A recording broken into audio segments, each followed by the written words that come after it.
China సైనికులు ఆక్రమణకు రావడాన్ని పసిగట్టిన భారత సైనికులు హెడ్ ఆఫీస్ కి ఒక ఇన్ఫర్మేషన్ ని పాస్ చేయడం జరిగింది. మాకు సపోర్టివ్ గా కొంత సైన్యాన్ని పంపండి అని వేడుకోవడం జరిగింది.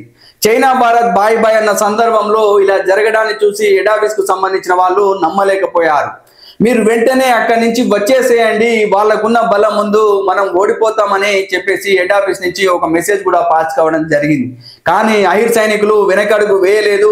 మా ప్రాణాలైనా అర్పిస్తాం కానీ దేశం కోసం మేము వెనకడుగు వేయమని చెప్పి యుద్ధానికి సిద్ధమయ్యారు. ఎందుకంటే అక్కడ మన హవాయి ఎయిర్ ఫీల్డ్ ఉండేది. యూరోపియన్లు వచ్చి ఆగే చుసుల్ సెక్టార్ 18,000 ఫీట్ల హైట్ లో ఉండేది. అక్కడ భయంకరమైనటువంటి -డిగ్రీల చలి ఉండేది. ఒకవేళ చైనా కనుక ఆక్రమిస్తే వాళ్ళ యూరోపియన్లు కూడా అక్కడ దిగే అవకాశం ఉంది. వాళ్ళ ఆక్రమణ చేసుకుంటే భారతదేశంలో సగం ప్రాంతం అంతా కూడా వాళ్ళ ఆధీనంలోకి వెళ్తుందని చెప్పి భారత సైనికులు దృఢంగా నిశ్చయించుకుని యుద్ధం చేయడం మొదలు పెట్టారు.